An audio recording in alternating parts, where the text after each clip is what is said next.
السلام علیکم ورحمۃ اللہ وبرکاتہ۔ آج کی ویڈیو میں ہم ایک بہت ہی اہم موضوع پر بات کرنے جا رہے ہیں، نکاح کی حکمت اور اس کے لیے اسلام کی رہنمائی۔ ہم اس ویڈیو کا آغاز کریں گے قرآن پاک کی آیات کے ساتھ، جن میں اللہ تعالیٰ نے نکاح کی اہمیت اور اصول بیان کیے ہیں۔ ان آیات کا اردو ترجمہ اور پھر ان کی مکمل تفسیر پیش کی جائے گی تاکہ آپ نکاح کے متعلق قرآن کی بصیرت کو بہتر طور پر سمجھ سکیں۔ آیات کے ترجمہ کے بعد ہم آپ کو تفصیل سے بتائیں گے کہ کس قسم کی عورت سے نکاح کرنا چاہیے، کون سی عورتیں بہترین شریک حیات ثابت ہو سکتی ہیں، نکاح کے بارے میں قرآن و سنت کی رہنمائی کیا کہتی ہے۔ ویڈیو کے آخر میں ہم آپ کو ایک خاص دعا سکھائیں گے جو بہترین شریک حیات کے لیے مانگی جاتی ہے۔ اور تم میں سے جو مرد و عورت بغیر نکاح کے ہوں ان کا نکاح کر دو، اور اپنے غلاموں اور لونڈیوں کا بھی جو نکاح کے قابل ہوں۔ اگر وہ مفلس ہوں تو اللہ اپنے فضل سے انہیں غنی کر دے گا، اور اللہ بڑی وسعت والا ہے۔ اے ایمان والو، تمہارے لیے حلال نہیں ہے کہ تم زبردستی عورتوں کے وارث بن جاؤ، اور انہیں اس نیت سے روکے رکھو کہ جو کچھ تم نے انہیں دیا ہے اس میں سے کچھ لے لو۔ ہاں، اگر وہ کھلی کھلی بے حیائی کا ارتکاب کرے تو روک لینا جائز ہے، اور ان کے ساتھ بھلائی اور انصاف کے ساتھ زندگی گزارو۔ اور اگر وہ تمہیں ناگوار ہوں تو عجب نہیں کہ ایک چیز تمہیں ناگوار ہو اور اللہ اس میں بہت سے بلائیاں رکھ دے۔ اور اس کی نشانیوں میں سے یہ ہے کہ اس نے تمہارے لیے تمہاری ہی جنس سے بیویاں بنائی تاکہ تم ان سے سکون حاصل کرو، اور تمہارے درمیان محبت اور رحمت پیدا کر دی۔ یقیناً اس میں غور و فکر کرنے والوں کے لیے نشانیاں ہیں۔ اور مشرک عورتوں سے نکاح نہ کرو جب تک کہ وہ ایمان نہ لے آئیں، اور یقیناً مؤمنہ لونڈی مشرکہ آزاد عورت سے بہتر ہے، چاہے وہ تمہیں کتنی ہی پسند ہو۔ اور مشرک مردوں کے نکاح میں اپنی عورتیں نہ دو جب تک کہ وہ ایمان نہ لے آئیں، اور یقیناً مؤمن غلام مشرک آزاد مرد سے بہتر ہے، چاہے وہ تمہیں کتنے ہی پسند ہو۔ وہ لوگ آگ کی طرف بلاتے ہیں، اور اللہ جنت اور مغفرت کی طرف اپنے حکم سے بلاتا ہے، اور وہ اپنی آیات لوگوں کے لیے کھول کر بیان کرتا ہے تاکہ وہ نصیحت حاصل کریں۔ مرد عورتوں پر حاکم ہیں اس لیے کہ اللہ نے ایک کو دوسرے پر فضیلت دی ہے، اور اس لیے بھی کہ مرد اپنا مال خرچ کرتے ہیں تو نیک بیویاں وہ ہیں جو اطاعت گزار ہوں، اور مرد کی غیر موجودگی میں اللہ کی مدد سے ان کے حقوق کی حفاظت کرنے والی ہوں۔ اور وہ عورتیں جن کی نافرمانی کا تمہیں ڈر ہو تو انہیں نصیحت کرو، اور ان کے بستر الگ کر دو اور انہیں مارو، پھر اگر وہ اطاعت کرے تو ان کے خلاف کوئی راہ نہ ڈھونڈو، یقیناً اللہ سب سے بلند اور سب سے بڑا ہے۔ سورۃ النور کی آیت نمبر 32 میں اللہ تعالیٰ نے مسلمانوں کو حکم دیا ہے کہ معاشرے میں موجود غیر شادی شدہ افراد، خواہ مرد ہو یا عورت، ان کا نکاح کروانے کا انتظام کیا جائے، یہاں تک کہ غلاموں اور لونڈیوں کا بھی نکاح کرنے کی ترغیب دی گئی ہے اگر وہ نکاح کے قابل ہوں۔ اس آیت میں خاص طور پر اس بات کی تسلی دی گئی ہے کہ اگر کوئی شخص مالی تنگ دستی کی وجہ سے نکاح نہیں کر پا رہا تو اللہ تعالیٰ اپنی مہربانی سے اس کی مدد کرے گا اور اس سے مال و دولت عطا کرے گا۔ اس سے نکاح کی اہمیت اور اللہ کی مدد پر بھروسہ کرنے کا سبق ملتا ہے۔ اسی طرح سورۃ النساء آیت نمبر 19 میں مردوں کو نصیحت کی گئی ہے کہ وہ عورتوں کے ساتھ انصاف اور بھلائی سے پیش آئیں، اور انہیں زبردستی وراثت میں شامل کرنے یا کسی قسم کی ظلم و زیادتی کا نشانہ بنانے سے منع کیا گیا ہے۔ خاص طور پر اس آیت میں مردوں کو یہ ہدایت دی گئی ہے کہ اگر عورت میں کوئی ناپسندیدہ چیز نظر آئے تو اس پر صبر کریں، کیونکہ ممکن ہے کہ اللہ نے اس میں بلائی رکھی ہو جس سے وہ نہیں سمجھتے۔ یہ آیت مردوں کو عورتوں کے حقوق کا احترام کرنے اور ان کے ساتھ عزت و محبت سے پیش آنے کی تلقین کرتی ہے۔ سورۃ الروم آیت نمبر 21 میں اللہ تعالیٰ نے ازدواجی زندگی کو اپنی نشانیوں میں سے ایک اہم نشانی قرار دیا ہے۔ اللہ تعالیٰ نے مردوں اور عورتوں کو ایک دوسرے کا ساتھی بنایا تاکہ وہ ایک دوسرے سے سکون حاصل کریں، اور ان کے درمیان محبت اور رحمت پیدا کی ہے۔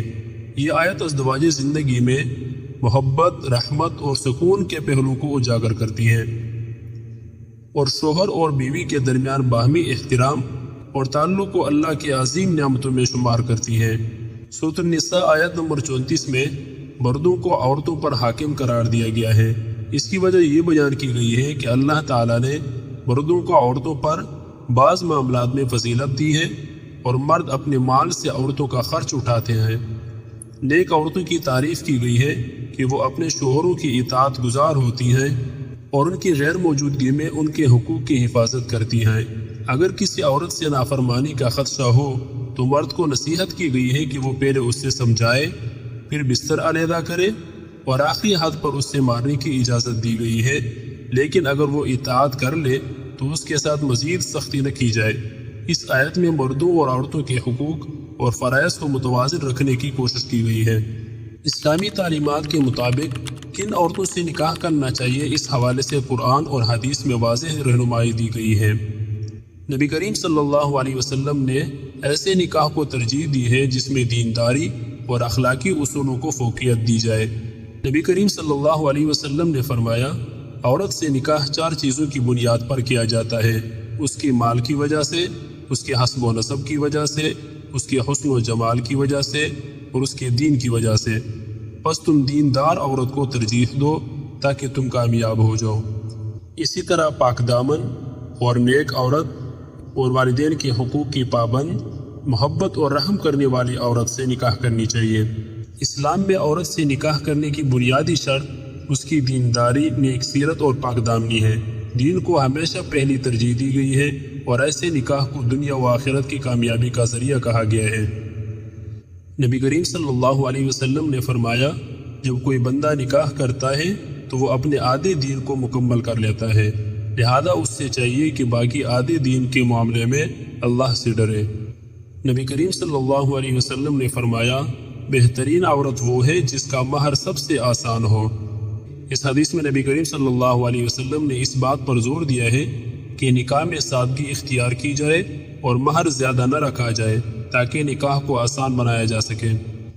حضرت علی رضی اللہ تعالی عنہ سے منسوب ایک روایت میں 11 قسم کی عورتوں سے نکاح کرنے سے منع کیا گیا ہے، جن میں سے سب سے پہلی انانا، ہر وقت شکایت کرنے والی، ایسی عورت جو ہر وقت شکایت کرتی رہتی ہو اور ہمیشہ غیر مطمئن ہو۔ دوسری قسم کی عورت منانا، یعنی احسان جتلانے والی، ایسی عورت جو شوہر پر اپنے احسانات کو جتاتی رہے۔ حداقہ، زیادہ دیکھنے والی، ایسی عورت جو ہر چیز کی طرف رغبت اور لالچ سے دیکھے۔ براکہ، زیادہ بناؤ سنگار کرنے والی عورت، ایسی عورت جو ہر وقت اپنے جسم کو خوبصورت بنانے اور سجاوٹ میں لگی رہتی ہو۔ شداکہ، زیادہ باتیں کرنے والی، یعنی ایسی عورت جو بلا ضرورت زیادہ باتیں کرتی ہو اور بحث میں پڑتی ہو۔ لانا، لعنت و ملامت کرنے والی عورت، یعنی ایسی عورت جو بدزبانی کرتی ہو اور لوگوں کو ملامت کرتی ہو۔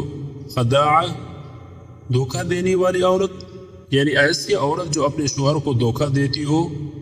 اور 8ویں قسم کی جو عورت ہے وہ فنانا، فضول خرچ کرنے والی، یعنی ایسی عورت جو فضول خرچ اور مال ضائع کرتی ہو۔ غضبانہ، جلد غصے میں آنے والی، یعنی ایسی عورت جو جلد غصے میں آ جاتی ہو اور بات بات پر جھگڑا کرتی ہو۔ حسودہ، حسد کرنے والی، یعنی ایسی عورت جو دوسروں سے حسد کرتی ہو۔ نفاع، نفع پہنچانے والی نہیں، یعنی ایسی عورت جو شوہر کے لیے فائدہ مند نہ ہو، نہ گھر کے کام میں مددگار ہو، نہ ہی بچوں کی پرورش میں۔ ان 11 قسم کی عورتوں سے نبی کریم صلی اللہ علیہ وسلم نے نکاح کرنے سے منع فرمایا ہے۔ اچھی بیوی اور نیک اولاد کے لیے یہ ایک بہترین دعا ہے، ربنا هب لنا من ازواجنا وذریاتنا قرۃ اعین واجعلنا للمتقین اماما۔